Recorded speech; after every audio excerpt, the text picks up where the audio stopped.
Hello students. In our previous video we studied about the unique nature of carbon atom.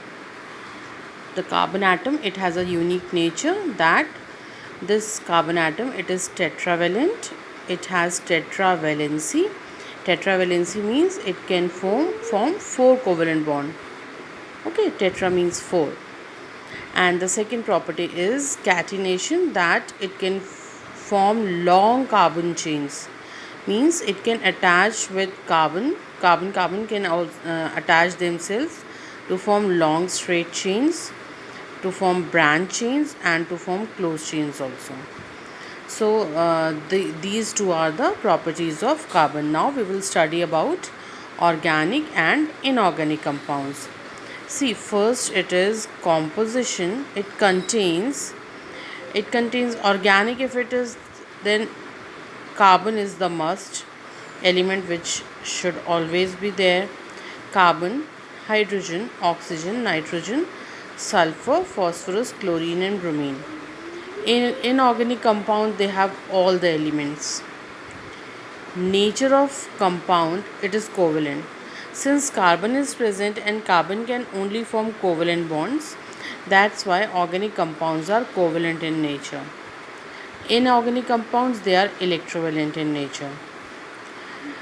Since they are covalent, they have low melting and boiling point, because if we compare covalent and electrovalent bond, covalent bonds are weaker.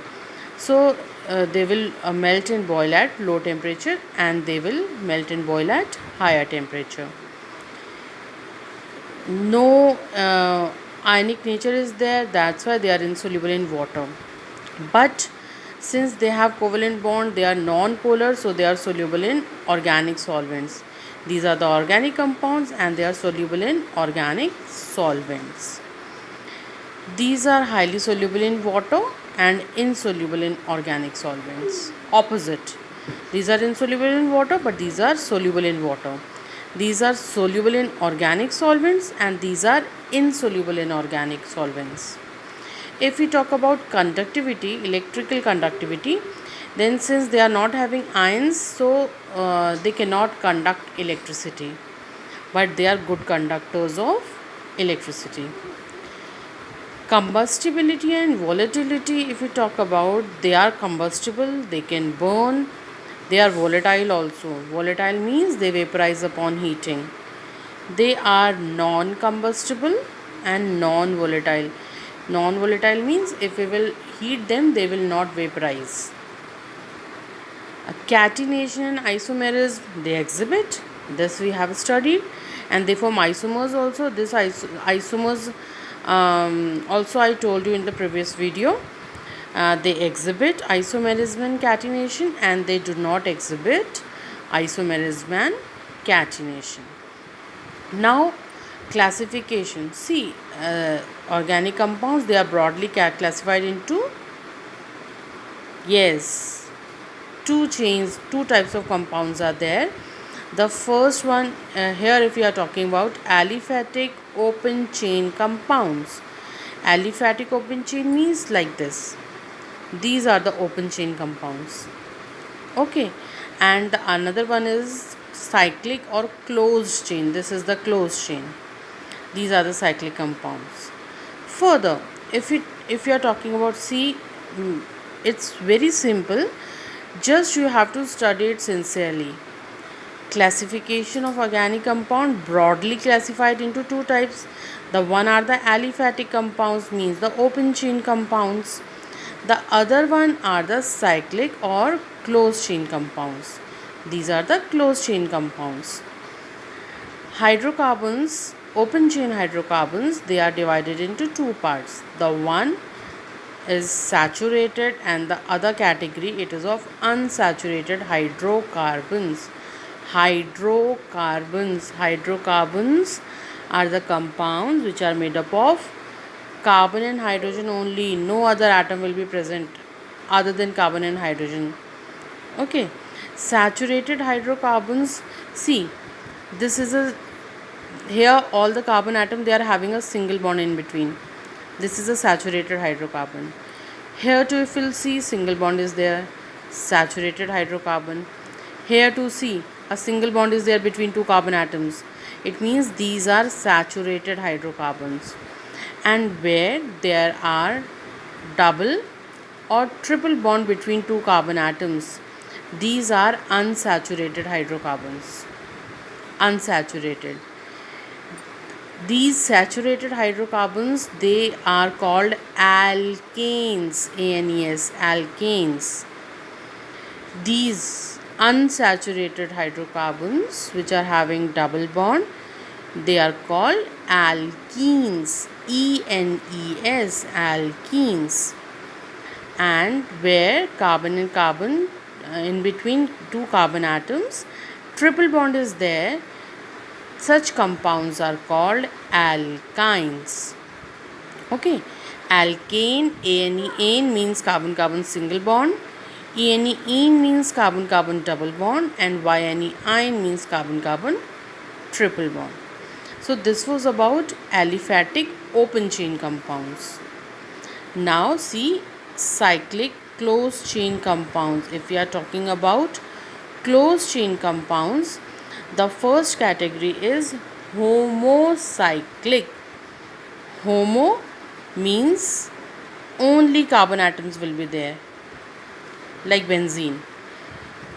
Okay, and the second one is heterocyclic. Hetero means carbons are there, but at one site any other atom other than carbon it is present. It can be oxygen, nitrogen, sulfur, any atom other than carbon. If any atom is present over there, then the ring is no more homocyclic. Now the ring is heterocyclic. Cyclic means because it is a closed chain structure, and hetero means other than carbon, some other atom is present over there. Okay, now we will study about homologous series. See, homologous series, the series of organic compound where the successive members follow. See, actually, before reading this, I just want to tell you that homologous series means it is just like a family.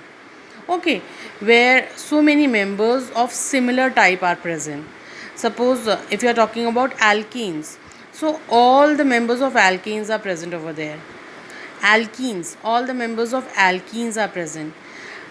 But there are some rules in the homologous series, like two successive members. Successive means these are the successive members. This is successive, these are the successive members, and these two members, they differ by CH2 group. Means there is a difference of one carbon and two hydrogen between two successive members. Okay, this is the first thing. Secondly, if one carbon and two hydrogen are more here in the successive member, it means the mass of carbon is 12 and mass of two atom of hydrogen is 2. It means 14 unit mass. It means there is a difference of 14 unit mass between two successive members. Okay, now we will study this series of organic compound where successive members follow a regular structural pattern, similar characteristic properties. Successive compounds, they differ by CH2 group. Means if we will add one carbon and two hydrogen, then the next member will be formed. Then again if we will add one carbon and two hydrogen, then the next member will be formed, like that. So general characteristic of the members of homologous series. First one, composition. Composition means they have the same elements and functional group. All the members will have same elements and all the members will have same functional group. If they are alkenes, then all will be alkenes. If they are alkenes, then all will be alkenes, like that. They all will have same general formula. This I will tell you later. They all will have similar chemical properties. Their since they are having same functional group, so their chemical properties will be the same. Molecular weight, if we are talking about, see, since two members, successive members, they differ by CH2 group, it means if you are moving down, then molecular mass, it keeps on increasing by 14 unit mass. This I have told you. Yes, suppose the mass of first element is 14, then the mass of another will be 28.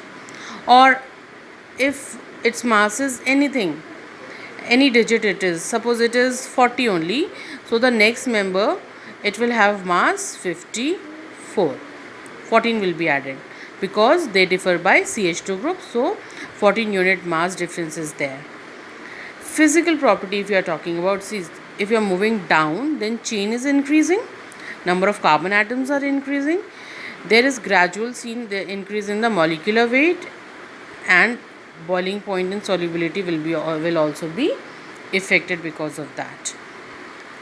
Now this significance and the homologous series we will study in our next video. Thank you.